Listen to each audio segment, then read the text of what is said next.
मोहम्मद आसिफ जिनकी उम्र 27 साल है ऐसे पुरजोर स्टंट करते हैं कि सब हैरान हो जाते हैं। चार चार बाइक्स को रोक लेते हैं और अपने कंधे पर बाइक को उठा लेते हैं और 2 मन से जायद वजन को अपने दांतों से उठा लेते हैं। उर्दू पॉइंट की वीडियोस देखने के लिए हमारा चैनल सब्सक्राइब कीजिए और बेल के आइकन पर क्लिक कीजिए ताकि आप हमारी तमाम आने वाली वीडियो से बाखबर रह सकें।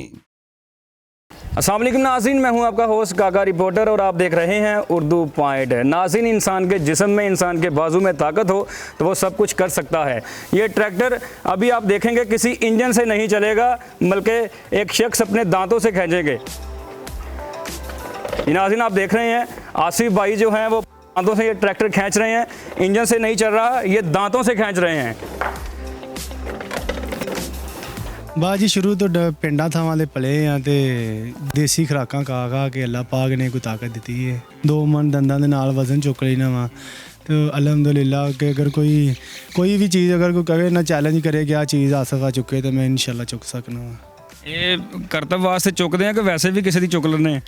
ਨਹੀਂ, ਵੈਸੇ ਸ਼ੌਕੀ ਹੀ ਕਰੀਦਾ ਹੈ, ਕਿਸੇ ਦਾ ਇਸ ਨੇ ਮਜ਼ਾਕ ਨਹੀਂ ਕੀਤਾ। ਕਿੰਨੇ ਸਾਲਾਂ ਤੋਂ ਤੁਸੀਂ ਇਹ ਸਟੰਟ ਕਰ ਰਹੇ ਹੋ? ਤਕਰੀਬਨ 6 ਸਾਲ ਹੋ ਗਏ ਨੇ। ਅੱਛਾ। ਤੇ ਪਹਿਲਾਂ ਕਬੱਡੀ ਖੇਡਦਾ ਹਾਂ, ਉਸ ਤੋਂ ਬਾਅਦ ਫਿਰ ਟਿਕਟੌਕ ਤੇ ਆਇਆ। ਤਕਰੀਬਨ ਕੋਈ 6-7 ਮਹੀਨੇ ਹੋ ਗਏ ਨੇ। ਕਦੀ ਸੱਟ ਸੁੱਟ ਨਹੀਂ ਲੱਗੀ ਜਾਂ ਸਾਰਾ ਕੁਝ ਕਰਦੇ ਆ?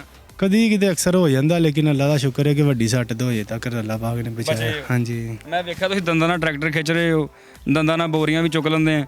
ਇਹ ਦੰਦਾਂ ਦਾ ਕੀ ਰਾਜ਼ ਹੈ? ਦੰਦ ਨਿਕਲੇ ਨਹੀਂ ਕਦੀ? ਹੱਸਦਿਆਂ ਤਾਂ ਸਾਰਿਆਂ ਦੇ ਨਿਕਲਦੇ ਆ, ਇੰਜ ਨਹੀਂ ਜ਼ੋਰ ਨਾਲ ਨਹੀਂ ਨਿਕਲੇ ਕਦੀ? ਨਹੀਂ, ਇਹ ਪਿੱਪਲ ਦੀ ਮਸਵਾਕ ਦਾ ਸਾਰਾ ਕੰਮ ਹੈ। ਵਾਹ, ਇਹ ਪਿੱਪਲ ਦੀ। ਕੋਈ ਟੂਥਪੇਸਟ ਨਹੀਂ ਕਰਦੇ ਤੁਸੀਂ, ਮਸਵਾਕ ਕਰਦੇ? ਮਸਵਾਕ ਕਰਨੇ ਵੀ ਪਿੱਪਲ ਦੀ ਕਰਨਾ ਵਾ। ਤੇ ਕਦੀ ਕੋਈ ਰਸ਼ 'ਚ ਕੋਈ ਆਪਣਾ ਟ੍ਰੈਫਿਕ ਫਸੀ ਹੁੰਦੀ ਹੈ ਜਾਂ ਕਿਤੇ ਗੱਡੀਆਂ ਫਸੀਆਂ ਹੁੰਦੀਆਂ, ਤੁਹਾਨੂੰ ਸੱਦ ਕੇ ਨਹੀਂ ਲੈ ਕੇ ਕਿ ਕਰੇਨ ਨਹੀਂ ਲੱਭਣ ਡਈ ਸਾਡੀ ਗੱਡੀ ਤੇ ਚੁੱਕ ਕੇ ਮੂੰਹ ਨਾ ਪਰਾਂ ਕਰ ਦਿਓ? ਨਹੀਂ, ਅਜੇ ਤੱਕ ਤਾਂ ਨਹੀਂ ਕੋਈ ਮੌਕਾ ਬਣਿਆ, ਕਿਤੇ ਕੋਈ ਹੋਇਆ ਤਾਂ ਜ਼ਰੂਰ ਕਰਾਂਗੇ ਇਸ ਤਰ੍ਹਾਂ। ਇਹ ਤੁਸੀਂ ਸ਼ੌਕੀਆ ਕਰਦੇ ਆ ਜਾਂ ਕਿਤੇ ਕਰਤੱਵ ਦਿਖਾਉਣ ਜਾਂਦੇ ਵੀ ਆ? ਨਹੀਂ, ਫਿਲਹਾਲ ਤਾਂ ਸ਼ੌਕੀਆ ਹੀ ਕਰਨੇ। ਅਗਰ ਕੋਈ ਕਵੇ ਚੈਲੰਜ ਦੇਵੇ ਤਾਂ ਇਨਸ਼ਾਅੱਲਾ ਕਰਨ ਜਾਵਾਂਗੇ ਪੂਰਾ। ਅੱਛਾ, ਚੈਲੰਜ ਕੋਈ ਦਵੇ ਤਾਂ ਪੂਰਾ ਪਹੁੰਚੋਗੇ? ਮਗਰ ਚਾਹਾਂਗੇ ਇਨਸ਼ਾਅੱਲਾ। ਜਦੋਂ ਤੁਸੀਂ ਪਹਿਲੀ ਵੀਡੀਓ ਬਣਾਈ ਸੀ ਕੀ ਸੋਚ ਕੇ ਬਣਾਈ ਸੀ? ਵੈਸੇ ਹੀ ਇੱਕ ਦਿਨ ਬੈਠੇ ਆ ਸਭ ਫਰੀ ਤੇ ਭਾਈ ਕਹਿ ਰਿਹਾ ਕਿ ਚੱਲ ਕੋਈ ਵੀਡੀਓ ਬਣਾਈਏ ਤੇ ਸਭ ਤੋਂ ਪਹਿਲਾਂ ਵੀਡੀਓ ਬਣਾਈ ਸੀ ਹੱਲਾਂ ਵਾਲੀ। ਹੱਲਾਂ ਚੁੱਕ ਕੇ ਤੇ ਦੂਸਰੀ ਸਾਈਡ ਤੇ ਸੁੱਟੀਆਂ ਸੀ ਤੇ ਉਸ ਤੋਂ ਬਾਅਦ ਫਿਰ ਉਹ ਵੀਡੀਓ ਮੈਂ ਰਾਤ ਲਾਈ ਤੇ ਸਵੇਰ ਫਾਰੀ ਉਹਦੀ ਚੱਲ ਗਈ ਹੈ ਤੇ ਮੈਨੂੰ ਉੱਥੋਂ ਹੀ ਸ਼ੌਕ ਪੈ ਗਿਆ। ਮੈਂ ਕਿਹਾ ਆਹ ਤੇ ਕੰਮ ਬੜਾ ਵਧੀਆ ਹੈ, ਕਿਤੇ ਆਵਾਮ ਦੇ ਸਾਹਮਣੇ ਤੇ ਚਲੋ ਜਿੰਨੀ ਕੁ ਅੱਲਾ ਨੇ ਤਾਕਤ ਦਿੱਤੀ ਇਸਤੇਮਾਲ ਤੇ ਕਰਕੇ ਵੇਖੀਏ। ਹੁਣ ਤੁਸੀਂ ਮਾਸ਼ਾਅੱਲਾ ਇਹ ਚੀਜ਼ 'ਚ ਆ ਗਏ ਹੋ, ਕਰਤੱਵ ਕਰਨ ਲੱਗ ਪਏ ਹੋ, ਸਟੰਟ ਕਰਦੇ ਹੋ ਏਡੇ ਜ਼ੋਰ ਵਾਲੇ। ਪਾਕਿਸਤਾਨ ਲਈ ਕੀ ਕਰਨਾ ਚਾਹੁੰਦੇ ਹੋ? ਪਾਕਿਸਤਾਨ ਲਈ ਇਹ ਹੈ ਕਿ ਮੈਂ ਬਾਹਰ ਮੁਕਾਬਲੇ ਲੜਨ ਦਾ ਮੈਨੂੰ ਬਹੁਤ ਸ਼ੌਕ ਹੈ। ਅਗਰ ਹਕੂਮਤ ਮੈਨੂੰ ਦੇਵੇ ਨਾ ਮੌਕਾ ਤੇ ਮਤਲਬ ਮੇਰੀ ਮਦਦ ਕਰੇ ਤਾਂ ਮੈਂ ਇਨਸ਼ਾਅੱਲਾ ਆਪਣੇ ਪਾਕਿਸਤਾਨ ਦਾ ਨਾਂ ਰੋਸ਼ਨ ਕਰਾਂਗਾ। ਮੈਨੂੰ ਅਗਰ ਕੋਈ ਮੌਕਾ ਮਿਲੇ ਬਾਹਰ ਸਟੈਂਡ ਕਰਨ ਦਾ, ਮੁਕਾਬਲਾ ਕਰਨ ਦਾ, ਤੇ ਇਨਸ਼ਾਅੱਲਾ ਮੈਂ ਆਪਣੇ ਪਾਕਿਸਤਾਨ ਦਾ ਨਾਂ ਰੋਸ਼ਨ ਕਦੀ ਪਾਕਿਸਤਾਨ ਦੀ ਕੰਡ ਨਹੀਂ ਲੱਗਣ ਦਾਂਗਾ ਅਗਰ ਮੈਨੂੰ ਕੋਈ ਮੌਕਾ ਮਿਲੇ ਸਹੀ। ਅੱਛਾ, ਬੜੀਆਂ ਜ਼ੋਰ ਸ਼ੋਰ ਵਾਲੀਆਂ ਗੱਲਾਂ ਹੋ ਗਈਆਂ। ਵਿਆਹ ਹੋਇਆ ਤੁਹਾਡਾ? ਹਾਂਜੀ, ਵਿਆਹ ਹੋਇਆ ਅਲਹਮਦੁਲਿਲਾ। ਮੇਰਾ ਮਾਸ਼ਾਅੱਲਾ ਇੱਕ ਬੇਟਾ ਹੈ। ਤੇ ਜਦੋਂ ਤੁਹਾਡੀ ਬਰਾਤ ਗਈ ਸੀ ਉਹ ਬੇਦਾਂ ਦਾ ਥੋੜਾ ਮੂੰਹ ਤਰ੍ਹਾਂ ਨਹੀਂ ਚੁੱਕ ਲਿਆ ਕਿਤੇ ਕਿ ਨਾਲ ਲਾਈ ਲੈ ਗਏ ਸੀ? ਨਹੀਂ, ਨਾਲ ਲਾਈ ਲੈ ਕੇ ਗਿਆ ਸਾ ਉਹ। ਮੈਂ ਕਿਹਾ ਇਸ ਤਰ੍ਹਾਂ ਜ਼ਿਆਦਾ ਹੀ ਨਾ ਸਟੈਂਡ ਇੱਥੇ ਵਾ ਕੇ ਉਹਨਾਂ ਕਹਿੰਦਾ ਵਿਆਹ ਤੇ ਵੀ ਲਈ ਮਾਫੀ ਦਿੱਤੀ। ਸਾਡੇ ਕਈ ਨੌਜਵਾਨ ਤੁਹਾਨੂੰ ਦੇਖ ਰਹੇ ਨੇ ਜਿਹੜੇ ਕੁਝ ਕਰਨਾ ਚਾਹੁੰਦੇ ਨੇ, ਜਿਨ੍ਹਾਂ 'ਚ ਕਈ ਨੈਚੁਰਲੀ ਟੈਲੈਂਟ ਹੁੰਦਾ ਅੱਲਾ ਵੱਲੋਂ, ਮਗਰ ਉਹ ਕਰ ਨਹੀਂ ਸਕਦੇ। ਮਾਸ਼ਰੇ ਦੀ ਵਜ੍ਹਾ ਤੋਂ ਦੱਬ ਜਾਂਦੀ ਆਵਾਜ਼ ਉਹਨਾਂ ਦੀ। ਉਹਨਾਂ ਨੂੰ ਕੀ ਕਹਿਣਾ ਚਾਹੋਗੇ? ਉਹਨਾਂ ਨੂੰ ਇਹ ਕਹਾਂਗਾ ਕਿ ਬਾਕੀ ਹਿੰਮਤ ਨਾ ਹਾਰੋ। ਅਗਰ ਤੁਹਾਡੇ ਵਿੱਚ ਕੋਈ ਜ਼ੋਰ ਹੈ, ਜਜ਼ਬਾ ਹੈ ਤਾਂ ਉਹਨੂੰ ਆਵਾਮ ਦੇ ਸਾਹਮਣੇ ਸ਼ੋਅ ਕਰਾਓ, ਉਹਨੂੰ ਕਰਕੇ ਦਿਖਾਓ। ਤੁਸੀਂ ਕਰਕੇ ਦਿਖਾਓਗੇ ਤਾਂ ਇਨਸ਼ਾਅੱਲਾ ਤੁਸੀਂ ਆਵਾਮ ਦੇ ਸਾਹਮਣੇ ਆਪੇ ਖੁਦ ਬ ਖੁਦ ਸਿਰਫ ਆਪਣੇ ਹੌਸਲੇ ਬੁਲੰਦ ਰੱਖੋ। ਨਾਰਮਲ ਤੁਸੀਂ ਯਾਰਾਂ ਬੇਲੀਆਂ 'ਚ ਹੱਸਦੇ ਖੇਲਦੇ ਆ ਕਿ ਗੁੱਸੇ 'ਚ ਰਹਿੰਦੇ ਫੁੱਲ? ਨਹੀਂ, ਨਾਰਮਲ ਜਿਹਾ ਹਾਸੇ ਕੋਈ ਇਸ ਤਰ੍ਹਾਂ ਦਾ ਜ਼ੋਰ ਵਾਲਾ ਬੰਦਾ ਹੋਵੇ ਨਾ ਉਹ ਇੰਝ ਹੀ ਰਹਿੰਦਾ ਹੁੰਦਾ ਵਾ, ਕਿਸੇ ਨੇ ਬੁਲਾਉਣਾ ਤਾਂ ਉਹਨੂੰ ਇੰਝ ਹੀ ਵੇਖਣਾ।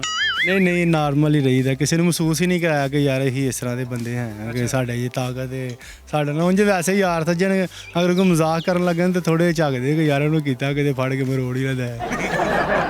ਅੱਛਾ ਆਸਿਫ ਭਾਈ, ਤੁਸੀਂ ਤੁਹਾਨੂੰ ਸਾਰਾ ਕੁਝ ਦੱਸਤਾ, ਸਾਨੂੰ ਇਹ ਦੱਸੋ ਕਿ ਤੁਸੀਂ ਪੇਸ਼ੇ ਦੇ ਲਿਹਾਜ਼ ਨਾਲ ਕੀ ਕਰਦੇ ਹੋ?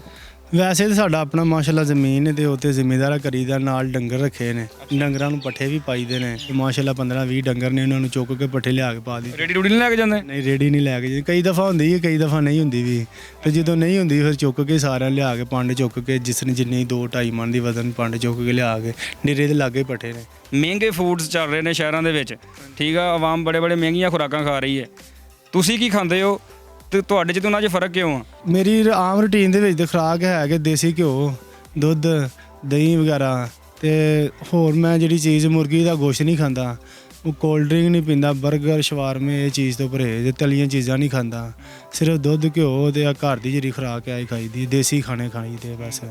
ਤੇ ਇਹਦੇ ਨਾਲ ਅਲਹਮਦੁਲਿਲਾ ਅੱਲਾ ਦਾ ਸ਼ੁਕਰ ਹੈ, ਅੱਲਾ ਪਾਕ ਨੇ ਤਾਕਤ ਦਿੱਤੀ ਹੈ। ਤੇ ਜਿਹੜੇ ਸਾਡੇ ਨੌਜਵਾਨ 버ਗਰ ਪੀਜ਼ਾ ਬੜਾ ਪਸੰਦ ਕਰਦੇ ਨੇ ਅੱਜ ਕੱਲ, ਤੇ ਉਸ ਤੋਂ ਬਾਅਦ ਬਾਡੀ ਬਣਾਉਣ ਵਾਸਤੇ ਜਿਮ 'ਚ ਵੜੇ ਹੁੰਦੇ ਨੇ, ਸ਼ਾਮ ਨੂੰ ਦਿਨੇ ਖੁਰਾਕਾਂ ਖਾਧੀਆਂ ਹੁੰਦੀਆਂ, ਸ਼ਾਮ ਨੂੰ ਜਿਮ 'ਚ ਵੜੇ ਹੁੰਦੇ ਨੇ, ਉਹਨਾਂ ਵਾਸਤੇ ਕੀ ਮੈਸੇਜ ਹੈ? ਉਹਨਾਂ ਵਾਸਤੇ ਮੈਸੇਜ ਇਹ ਹੈ ਕਿ ਦੇਸੀ ਖੁਰਾਕ ਖਾਓ ਤੇ ਜਿਮ 'ਚ ਵੀ ਜਾਓ ਤੇ ਤੁਹਾਨੂੰ ਪਤਾ ਲੱਗੇ ਕਿ ਵਾਕਈ ਸਾਡੇ 'ਚ ਕੋਈ ਚੀਜ਼ ਹੈ ਆ। ਮੈਡੀਸਨ ਹੈ ਉਹ ਫਾਸਟ ਫੂਡ ਜੋ ਮਿਸਾਲ ਕਿ ਉਹ ਹੈ ਚੀਜ਼ਾਂ ਜਿਹੜੀਆਂ ਮੈਡੀਸਨ ਖਾਣੀਆਂ, ਉਹਦੇ ਮੌਕੇ ਦੇ ਲਿਹਾਜ਼ ਨਾਲ ਤੁਹਾਨੂੰ ਦੇਣ ਦੇ ਪਾਵਰ, ਬਾਅਦ ਜਦੋਂ ਤੁਹਾਡੀ ਉਮਰ ਜ਼ਿਆਦਾ ਹੋਣੀ ਉਹ ਤੁਹਾਨੂੰ ਪਤਾ ਆਪੇ ਖੁਦ ਲੱਗ ਜਾਣਾ ਕਿ ਅਸੀਂ ਇਹ ਕੀ ਨੁਕਸਾਨ ਕਰ ਲਿਆ। ਤੇ ਤੁਸੀਂ ਕੁਦਰਤੀ ਜਿਹੜੀਆਂ ਚੀਜ਼ਾਂ ਨੇ ਫਲ ਵਗੈਰਾ ਹੈ, ਦੁੱਧ ਸ਼ੁੱਧ ਇਹ ਪੀਓ ਤੇ ਇਨਸ਼ਾਅੱਲਾ ਤੁਹਾਡੇ 'ਚ ਖੁਦ ਬ ਖੁਦ ਤਾਕਤ ਆ ਜਾਏਗੀ।